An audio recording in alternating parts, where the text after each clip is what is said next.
السلام علیکم ورحمۃ اللہ وبرکاتہ۔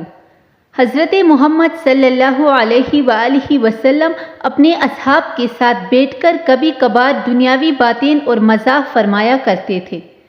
یوں بھی ہوتا کہ وہ مجلس مستقل اور ایک واقعہ اور قصہ بن جایا کرتی۔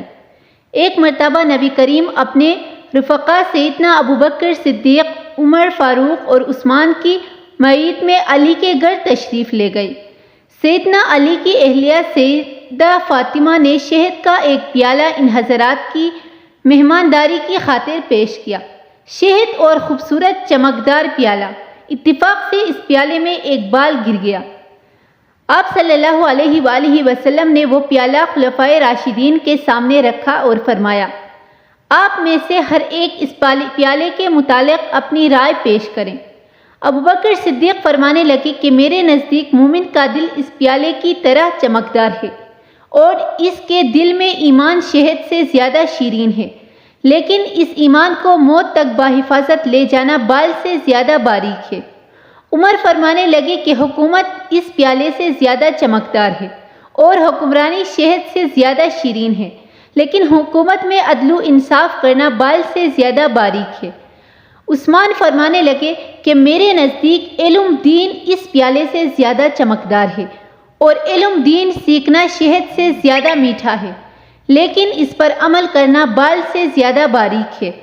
علی نے فرمایا، میرے نزدیک مہمان اس پیالے سے زیادہ چمکدار ہے اور اس کی مہمان نوازی شہد سے زیادہ شیرین ہے اور ان کو خوش کرنا بال سے زیادہ باریک ہے۔ سیدہ فاطمہ فرمانے لگے کہ یا رسول اللہ، اگر اجازت ہو تو میں بھی کچھ عرض کروں۔ آپ کے اجازت دینے پر فرمانے لگے کہ عورت کے حق میں حیا اس پیالے سے زیادہ چمکدار ہے اور اس کے چہرے پر پردہ شہد سے زیادہ میٹھا ہے اور غیر مرد کی اس پر نگاہ نہ پڑے یہ بال سے بھی زیادہ باریک ہے۔ کیا خوب ہی محفل تھی۔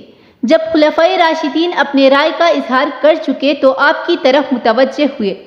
ادھر سرکار دو عالم کے لب مبارک تو زبان نبوت سے یہ الفاظ مبارک نکلے کہ معرفت اس پیالے سے زیادہ چمکدار ہے اور معرفت الہی کا حاصل ہونا اس شہد سے زیادہ میٹھا ہے اور معرفت الہی کے بعد اس پر عمل کرنا بال سے زیادہ باریک ہے۔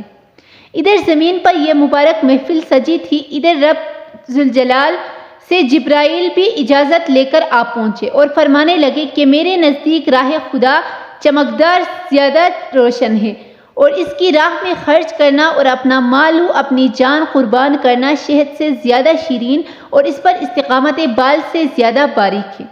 جب زمین پر سجی اس محفل میں سب اپنے رائے کا اظہار کر چکے تو جبرائیل امین فرمانے لگے کہ یا رسول اللہ تعالیٰ بھی کچھ کہنا چاہتے ہیں۔ فرمایا کہ جنت اس پیالے سے زیادہ چمکدار ہے اور جنت کی نعمتیں اس شہد سے زیادہ شیرین ہیں، لیکن جنت تک پہنچنے کے لیے پل صراط سے گزرنا بال سے زیادہ باریک ہے۔ بلا شبہ یہ مجلس بھی مبارک اور ہر ایک کی گفتگو بھی مبارک۔ اس مجلس میں جہاں آقا نامدار تھے وہاں صحابہ بھی تھے۔ اس کی یہ مجلس اور اس میں ہونے والے گفتگو ہم سب کے لیے مشغلِ راہ ہے۔